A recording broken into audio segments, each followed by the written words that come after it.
কৃত্রিম বন্যার কবলে পড়েছেন পাথারকান্দির ডুবরিঘাট বাগানের ৩ শতাধিক পরিবার। কৃত্রিম বন্যার কবলে পড়েছেন পাথারকান্দির ডুবরিঘাট চা বাগানের ৩ শতাধিক পরিবার। বিশেষ করে বাগানের নিচু এলাকার বসত বাড়িগুলোর প্লাবিত হয়ে পড়েছে। জল নিষ্কাশনের সুব্যবস্থা না থাকায় প্রতি বছর এভাবেই কৃত্রিম বন্যার কবলে পড়েন বাগানবাসী। অন্যদিকে পাথারকান্দি রেল স্টেশনে যাওয়ার রাস্তায় হাঁটু পর্যন্ত জল। স্টেশনের কার্যালয়ে ঢুকে পড়েছে বৃষ্টির জল। Beauty report, Barak vision.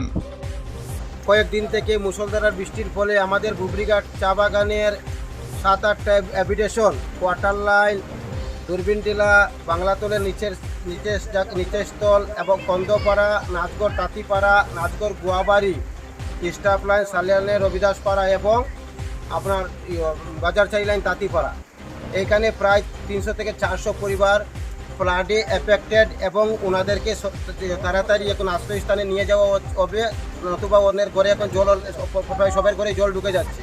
এটার একমাত্রই কারণ হলো ডেপলচোরা নদী।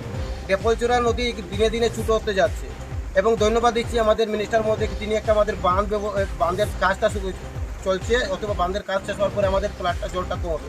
কিন্তু আমি আমাদের মিনিস্টার এবং আমাদের ডিসি মহোদয় এবং আমাদের আসামের মাননীয় মুখ্যমন্ত্রী মহোদয়কে অনুরোধ করবো যে আমাদের ডেপলচোরা নদীটা দিনে দিনে ছোটো হচ্ছে। ছোটো হওয়ার কারণে জলটা নিচের দিকে আমাদের কম যাচ্ছে, সেই কারণে জলগুলো উপরের দিকে আসায় আমাদের এই 7-8টা অ্যাবিটেশনের প্রায় 300-400 ফ্যামিলি প্রত্যেক বছরে বন্যায় আক্রান্ত হচ্ছে। প্রায় 3-4 মাস ফ্লাডের বয়ে তারা আতঙ্কে থাকে।